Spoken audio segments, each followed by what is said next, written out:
Hi everyone, and welcome to the NOVACYT Group investor presentation.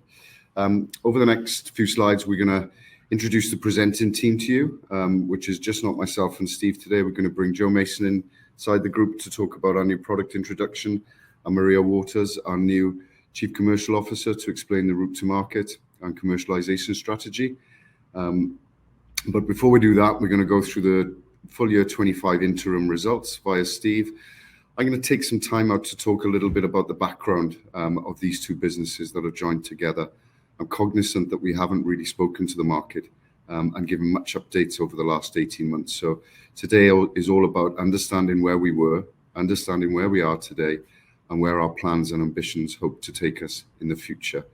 And as I mentioned, we're going to have Maria talking through the growth levers and Joe talking through the new product introduction strategy. Steve will then finish up with our financial outlook for the business, and I'll give a quick summary before we bring the presentation to a close. For those of you that don't know, my name is Lynn. I'm the CEO here at NOVACYT. I've been in the global diagnostics business for over 26 years now. So I first joined in 1999. I've worked on a range of platforms, including lateral flow test, PCR, and more recently with the Yourgene and NOVACYT Group, next-gen sequencing. And I look forward to using all of those years' experience to helping this business develop its plan and achieve its expected outcomes over the next 3 years. Thanks, Lynn. Good morning, everyone. My name is Steve Gibson. I'm the CFO at NOVACYT. I've been with the company now for around 8 years. And prior to that, I spent over 10 years at Hewlett-Packard in a variety of different roles. Good morning, everyone. My name is Maria Waters. I've been with the NOVACYT Group for 1 year. Previously, I've been in diagnostics, life science research, etc. for the previous 20 years. Good morning. My name's Joanne Mason, and I'm the Chief Scientific Officer here at NOVACYT. I joined Yourgene back in 2019 and then moved over to NOVACYT as part of the acquisition. My background is in modernising molecular diagnostics, and I've spent the last 20 plus years working within the NHS and private companies, introducing new diagnostic assays based on PCR and NGS technologies. Okay, so now that we've met the team, I'm going to hand you over to Steve, who's going to talk through the interim results. Right, so we're going to kick off with the financial highlights then of the interim results. So H1 revenue totaled £9.8 million, which was slightly down on last year. However, when you strip out the impact of the Taiwanese laboratory divestment, so that we're comparing apples with apples, revenue has actually grown by around 2% or 4% on a constant currency basis. And we saw 3 consecutive quarters of growth from Q4 2024 through to Q2 2025. Gross profit was broadly flat at £6.5 million when you exclude the impact of the DHS settlement that occurred last year. Gross margin remained strong, and we delivered a healthy 66%, helped by consistent sales of our PCR range of products, which saw Primerdesign deliver a gross margin of over 80%. And from an EBITDA perspective, the group reduced its losses by over 20% compared to last year, delivering a loss of £4.1 million compared to £5 million. And that was mainly as a result of reduced operating costs. Now, if you move to look at revenue in a bit more detail, the product mix remains fairly consistent year on year. So our clinical segment delivered around 70% of our total group revenue, or just under £7 million. Now, within this segment, NIP Technologies was up over 10% year on year to £2.4 million. RUO delivered around a fifth of our total revenue, or £2 million, and remains our cash cow of the business. And instrumentation delivered the remainder, around 10%, and this predominantly covers our Ranger portfolio of instruments. From a business unit perspective, Yourgene delivered sales of around £7.5 million, and Primerdesign delivered just over £2 million. Now, if we look at revenue from a geographic perspective, we remain well balanced and have a diversified income stream, and we're not relying on any one region. Our largest region is Europe, and that delivered sales of over £5 million. And if we dig into it a little bit deeper, our domestic UK market, which is where we have our largest commercial presence, delivered sales of over £2 million. And Asia Pac continues to grow. It grew at over 9% and delivered almost 30% of our total group revenue, or just under £3 million. And that was due to the continued strong demand for our reproductive health range of products. Now, if we move down the P&L a little bit further to operating costs, they decreased to £10.6 million compared with just over £31 million in the prior period. And that was inflated as a result of the £20 million bad debt write-off following the settlement with the DHSC. Now, if we strip out the impact of this one-time entry, it means that our underlying OPEX costs has decreased by around 800k or 8%. So we continue to make good progress reducing the cost base of our business. Now, from an EBITDA perspective, as I mentioned earlier, we've reduced it by around 20% to £4.1 million. Now, in addition to the EBITDA loss, we incurred exceptional costs totaling just 800k, and that's down from £8 million last year. And within that number, it included the £5 million DHSC settlement. Now, the majority of the costs that we incurred this year related to site closure costs as we closed 3 facilities and rehoused all manufacturing into our new HQ and Centre of Excellence here in Manchester. So this meant overall the group reported a loss after tax of approximately £6.3 million for the period. Now, if we move to the balance sheet, you'll see that there hasn't been any real material changes since the end of the year, other than a reduction in our cash position. And I'll talk through that shortly.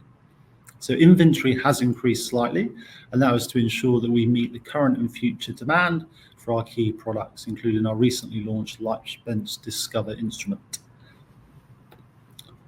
And from a cash flow perspective, we consumed around £6.8 million of cash in the first 6 months of the year, and we closed with just under £24 million in the bank. Now, this cash outflow included around £1 million of exceptional costs that will not be an ongoing expense, and there was also a negative FX impact of around 300k. So if we remove these 2 items, the underlying cash burn in H1 was around 900k per month. That was a quick run through of our interim results, and if you'd like to see further details, please visit our website. Okay, thanks, Steve, for sharing the interim results. I thought it was really, really important to spend a bit of time talking about where the businesses had come from. You know, NOVACYT and Yourgene were very different businesses in different sectors of the market with different shareholder bases. And since these businesses have been brought together, we haven't really had the opportunity to explain, you know, what they were, what they are now, and where they hope to become in the future. And today we're looking to do that. So I think the take-home message for me on this slide is that this business is no longer a pandemic company. For those shareholders waiting for the next, you know, wave of COVID testing or significant, you know, orders being placed on our business because we're in a pandemic, I mean, I hope for the sake of our country and the people that live in it that we don't have another pandemic like COVID. But as an investor myself, I wouldn't invest in a business on the expectation that there will be another pandemic. And I think it's really important to explain what the businesses were before that pandemic hit. You know, and in Yourgene's case, we were a growing clinical diagnostics business that had had successive revenue growth year on year. We'd had a history of buy-in growth as well. So we bought businesses in Taiwan. We bought a business in Manchester that gave us PCR capability. We bought some technology from Vancouver, along with some other customer bases, including France and the UK research market. We'd grown the business to a market cap of 100 million by successively growing the revenue each year organically and inorganically, and working with a host of blue chip partnerships across the global industry. The COVID pandemic happened and the business pivoted to COVID. We had capabilities for genetic sequencing. We had capabilities for testing. And as the rest of the market shut off, we opened up for COVID.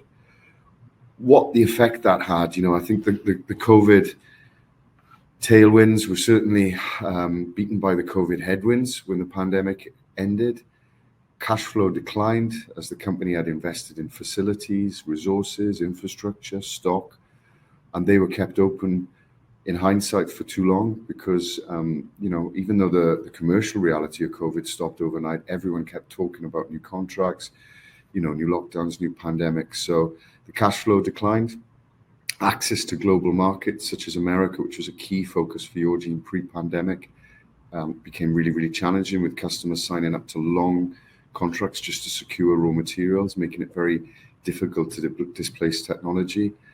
And as our cash becomes squeezed as an organization, we decided to reduce our budget for R&D. So having made significant gains in markets like pharmacogenomics with our DPYD assay, we then found our market-leading DPYD assay wasn't as cutting edge as it was when it was launched. And with limited new product introduction, the business was not having new conversations with our customers and looking forward to new product launches. On the other side of the table, if you look at the NOVACYT group, that business was a strong reputation and a growing customer base in research use only qPCR kits, with lots of sort of non-profit and non-government organization partnerships. The COVID pandemic happened and NOVACYT was one of the few product companies, if not the only company, that had the SARS COVID assay, and revenues just rocketed. Multi-million pound contracts won, lots of money in the bank, products being sold globally, and a share price raging from pennies to pounds almost overnight. Post-pandemic, that left the business with the same set of core products and portfolio of products that was there beforehand. A DHSC legal case that was well documented, that has now thankfully been settled. £100 million in cash, roughly, and an unsurety of where to focus as a business, because it was quite clear that the market didn't want another COVID, couldn't afford another COVID. And so NOVACYT kind of went back to where it was. And for any of you that followed the company, you'll understand the size of the organization and the value of the organization. So when you look at those two entities together, you had one entity with a lot of story and no cash, and one entity with a lot of growth historically over a very short period of time. But with that coming to an unpredicted immediate end, not much story, but a lot of cash. So you put the two businesses together, and I think effectively you had the perfect fit. And where does that lead us as an organization today? So, we spent the last 18 months being quiet and probably frustrating our shareholders, because we've spent a lot of time reducing our cost base. And you've got to take your time to do that when you're closing sites, when you're right-sizing operational footprint, when you're picking your best team to move forward as an organization, housed in a new centre of excellence in Manchester. You take your time with that. And we've done all of that heavy lifting. Steve has talked through the numbers and the savings that we found as a result of that. And we continue to be savvy with our money moving forward. As you see in this statement, the headcount has reduced from January this year. We were about 240. And despite the business growing in that period, we've reduced the headcount down to 219. Our key products that Joe and Maria have talked about have hit their key milestones. Normally in our market, that's about getting regulatory approval or reimbursement, an ability to sell a product and someone that's willing to pay for it. And those new products have shown encouraging growth with collaborations and product enhancements set to drive future growth. We haven't just started investing in R&D. We've been doing it for about 18 months now. And some of the products that Joe and Maria will talk about are as a result of that investment. So we're not asking you to back a plan that we've not yet launched or rolled out. We're in the middle of this plan. And as I said, I'm delighted with the products and services that we're launching as a result of that. That £2 million incremental spend was on top of additional or existing R&D spend. So it really is a strategic investment for new product launches over the next couple of years. And again, we're on plan with our launches that we plan to put out in the market in 2025. And those products have been very, very warmly received by the market. We believe the business is de-risked and well-funded to reach EBITDA profitability using current cash balance. We're not going to be coming to the market and asking for cash to keep the doors open. We've got a stable, recurring revenue base. We've just delivered, as a business, our fourth consecutive quarter of growth as we finished Q3 25. So we know the direction that we're going in. We've spent a lot of time making sure that we're right-sized. And it's good to see those results coming through now with this incremental growth that we're seeing each quarter on quarter as a combined business. At the same time, we strengthened the board and the executive leadership team to make sure that we had no gaps, to make sure that we had the right level of experience and competences in the leadership team and the right level of challenge from our board as we navigate through, the post-COVID waters in the global diagnostic marketplace. In terms of our sort of new products and how the business is structured and set out, you'll see there's sort of 4 key pillars to our organization on the left-hand side of this slide. We've got our precision medicine and reproductive health pillars. This is our clinical market, and you see on the right-hand side of this slide, 70% of our revenue comes from these 2 areas. Reproductive health and precision medicine are 2 of the fastest growing market segments within our space. So we've backed ourselves to invest and to take advantage of our existing market share and market reputation in 2 of the fastest growing parts of the diagnostic marketplace.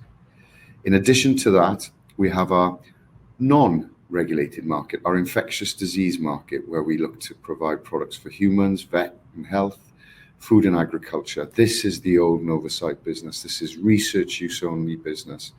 It's a smaller or a lesser regulatory hurdle to get over. You tend to have a lot more products in this side of our business. We've got over 2,000 products just in infectious diseases. And it's a bit like a cash cow. You know, it's never going to grow at a huge rate. I think the market grows at about 6%, but it's very high margin, very established business. So if you think of that as the sort of cash cow of the organization, and then we have the clinical pillars, which we would really expect to grow, and we've seen a lot of continuous growth from over the last couple of quarters, as those products become more established from a reimbursed perspective or from a regulatory perspective.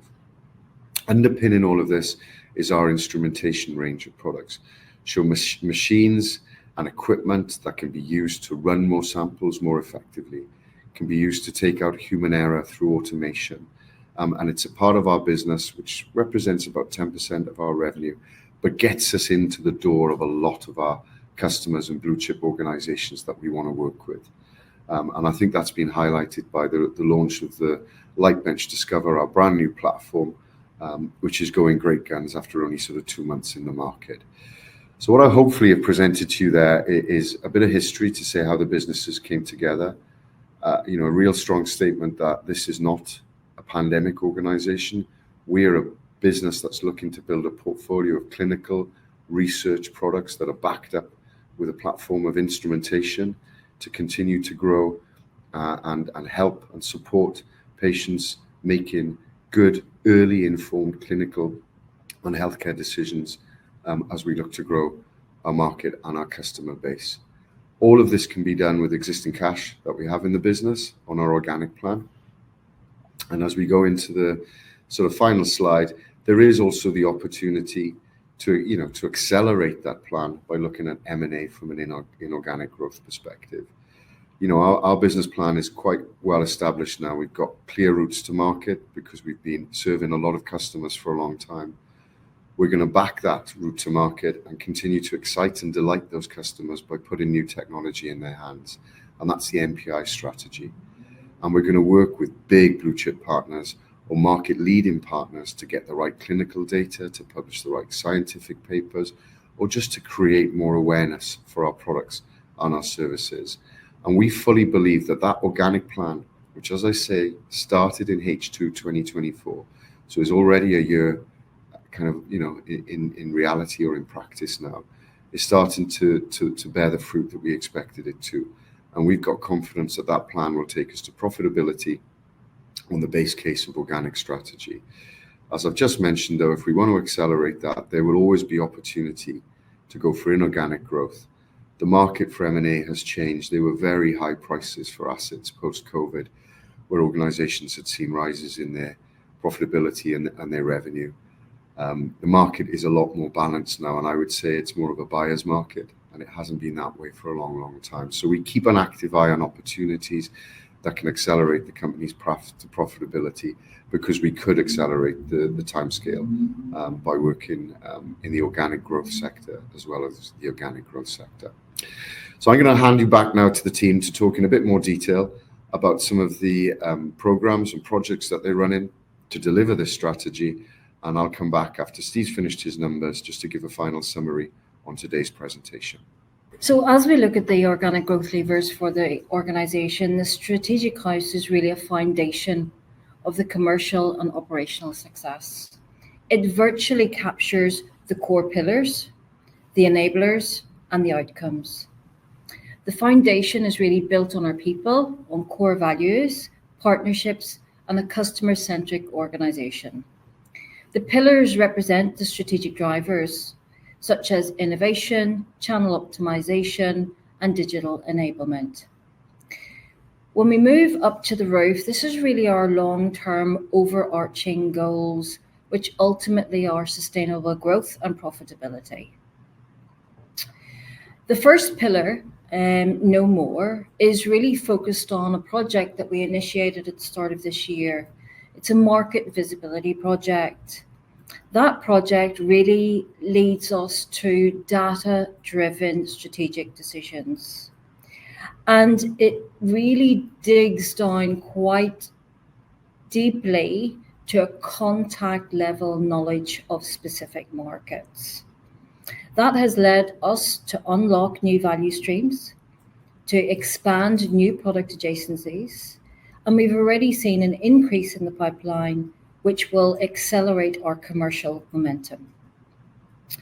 As we look at the second pillar, we are really looking at the execution, productivity, and deep market penetration. And this really factors in 2 points. The first one is targeted market segmentation, and this flows from the first pillar.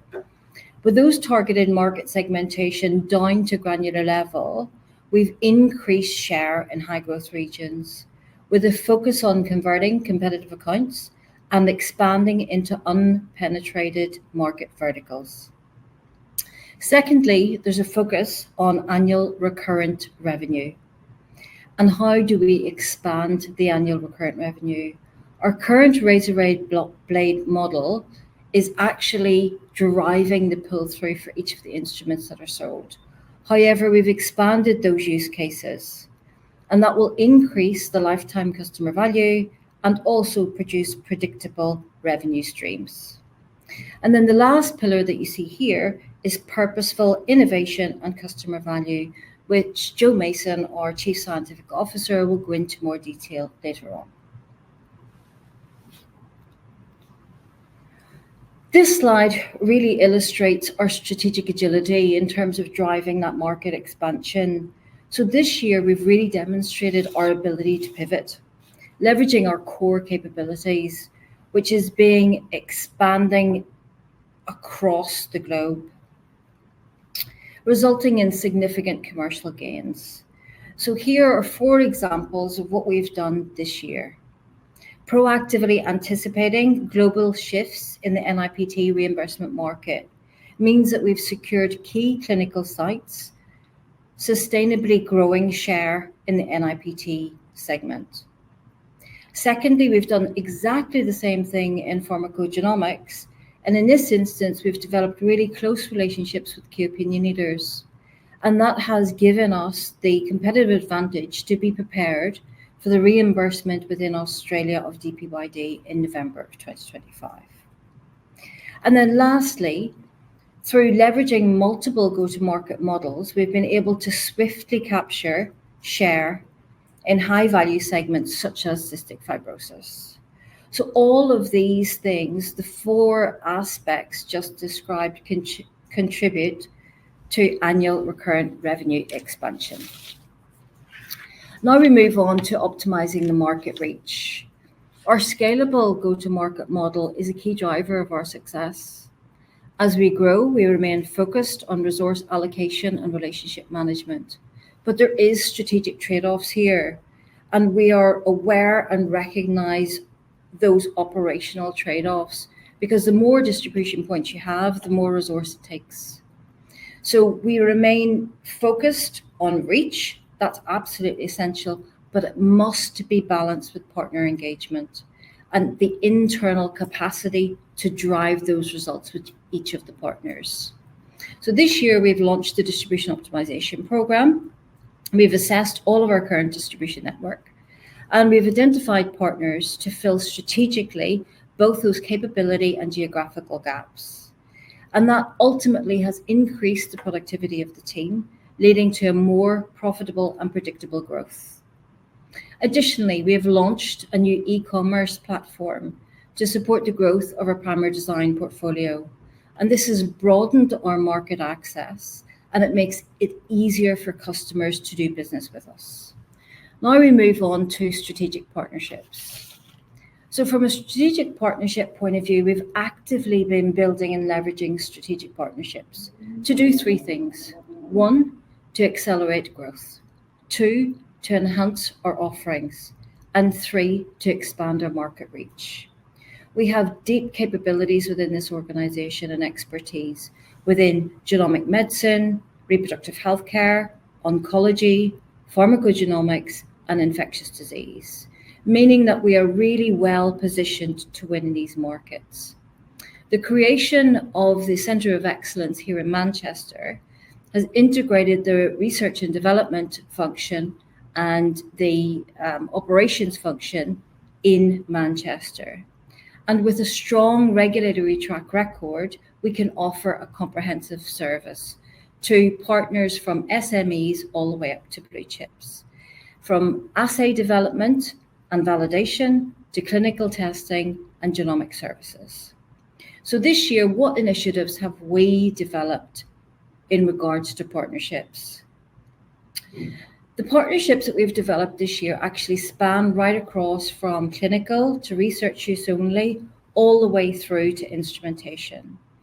And in regards to instrumentation, we've successfully launched the Lightbench Discover. This is a compact 3-in-1 versatile instrument offering customers workflow efficiencies, versatility, and also accelerated time to result. With a strong pipeline of opportunities, we're well positioned to drive long-term sustainable growth. Secondly, we're leveraging our deep expertise in PCR kit design, development, and manufacturing. We're developing high-value partnerships with platform providers. These collaborations and partnerships enhance our competitive positioning. And we've built tailored content for those organizations to use on their existing systems. And this really offers them competitive advantage in the marketplace. Lastly, we're looking at responding to the market needs with flexible commercial models. And that's from licensing to OEM agreements. And our flexibility to serve the market has really led to commercial success. In reproductive healthcare, we're exploring collaborations to accelerate our time to market and also increase our share in high growth markets. So you see this low touch, high touch model, when you look at e-commerce and then you move to the high touch with your partnerships, we are improving the productivity of the commercial team whilst we're expanding that market reach and we're accelerating the commercial momentum. And now I'll pass it over to Jo Mise. Thanks, Maria. So now we're going to talk a little bit about the new product strategy and the road to profitability. In 2024, the NOVACYT board agreed to invest up to £2 million a year up until 2027 to accelerate bringing new products to the market. The strategy is to build on our existing product portfolio in areas where we really excel and bring the business to profitability. We've got a mixed model strategy of licensing in external technologies and building in our own products. Licensing in products can accelerate product launches, enabling us to be responsive to new market opportunities. Building our own products in-house ensures that we have the best-in-class products designed specifically to meet our customer needs and delivers higher margins.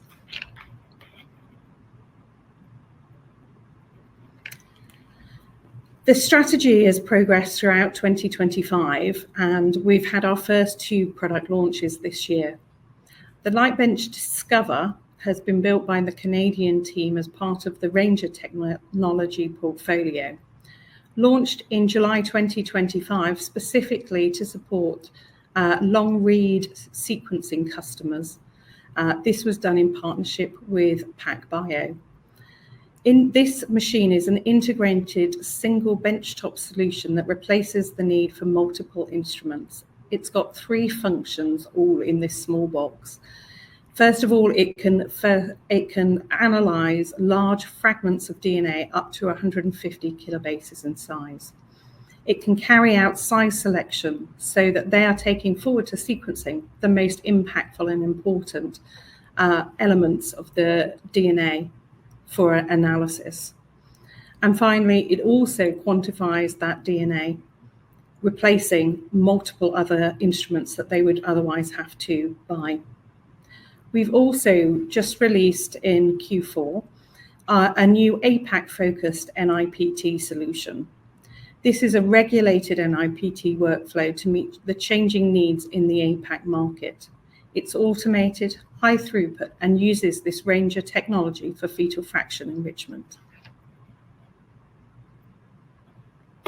What else is coming up? Well, we continue to build out each of those pillars. The instrument portfolio will be building out with new functions and making more of the functions each instrument already has. So Lightbench Discover is planned to expand into other long-read technologies, such as Oxford Nanopore, to enable their customers the benefits that PacBio customers have already seen. We want to broaden the cell-free DNA applications beyond NIPT, particularly focusing in oncology, where circulating tumor DNA could benefit from the same functions that we've seen with fetal DNA. And finally, we're building in new RNA quantification and size selection kits to broaden the utility of the instruments beyond DNA. And now the precision medicine roadmap. Yourgene DPYD assay was launched with great success. We're now updating that assay with a new assay called NOVACYT DPYD. The test is to prevent patients from a chemotoxic reaction to chemotherapy. Last year, AMP released new guidelines on DPYD screening with a much broader range of tier 1 and tier 2 mutations to cover broader ethnicities. Our new NOVACYT DPYD assay will include these new extended markers and meet the current screening guidelines. Reimbursement in Australia is due this year for DPYD testing, and our current kit is the only TGA-approved test on the market in Australia. In development, this test is expected to launch in H1 2026, and we'll be delighted to be working with our Australian distributors to make that available for the newly reimbursed DPYD test in Australia. There are other additional assays that we're investigating to add to the precision medicine portfolio, which include other pharmacogenomic tests and also oncology treatment selection panels. And finally, the reproductive healthcare roadmap. We'll soon be launching a spinal muscular atrophy test. This is a rare inherited genetic disease that causes progressive weakness and muscle wasting. Some countries already offer SMA testing in their newborn screening programs, and this test will allow them to use our newly launched test in a very cost-effective and effective way. Additional products that we are investigating include an assay for an inherited blood disorder focused on the APAC market needs, a newborn screening panel that covers a range of diseases screened for at birth, including cystic fibrosis, SMA, and other tests. Our cystic fibrosis test is already very popular, and we'll be utilizing next generation sequencing technologies to update that and include more markers in the future. New next generation of NIPT solutions that offers additional clinical content and ensures that we remain competitive in an ever-changing market is a very exciting space for us, and something we are now looking to roll out later in the 2027-2028 period. Thanks, Maria. Thanks, Joe, for giving us a flavour of how NOVACYT will be successful in the future. Look, so what does this mean from a financial perspective? So we're now 3/4 of the way through the shaping up. The H1 results are a good indicator of the run rate for the full year results. However, we are expecting to see a slight uptick in H2 revenue, driven by the demand for our instrumentation, where we've seen a number of orders for our recently launched Lightbench Discover product. We expect our EBITDA loss to reduce compared to last year, and that will be helped by an improved gross margin. And we expect our cash outflow to reduce in H2 and be lower than the 6.8 million cash outflow that we saw in H1. And that's largely as a result of us completing all of our site consolidation program of work, and therefore we won't incur further one-time associated costs. So what are our goals for the next few years? Well, we have 3 key KPIs. So from a revenue perspective, we're aiming to deliver double-digit growth. And that's why we've invested heavily into our R&D to accelerate bringing new products to the market, some of which were covered by Joe earlier in the presentation. From a gross margin perspective, we want to maintain a 60% plus gross margin, and that's vital to improving our EBITDA position. Now, since the time of the Yourgene acquisition, the combined business has delivered an underlying gross margin that's greater than 60%. So we're confident that we can continue to deliver this, even with some of the price pressures that we're seeing in different regions. And from an EBITDA perspective, our goal is to reach EBITDA profitability as quickly as possible. We've obviously materially reduced the cost base of our business over the past 18 months, but now we need to grow the top line to deliver that profitability.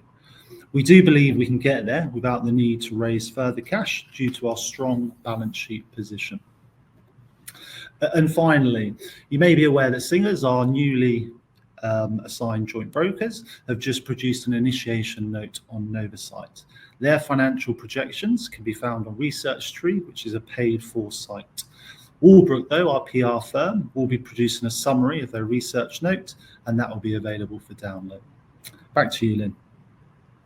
Okay, so we're coming to a close now with the presentation. I'd just like to, again, express my thanks for the executive team here today who have presented their strategy, their view from the bridge and what they hope to achieve over the next couple of years. I'd like to thank all of our NOVACYT employees across the world who are working really, really hard and have continued to work really, really hard to deliver the quarter-on-quarter growth that we've seen over the last 12 months.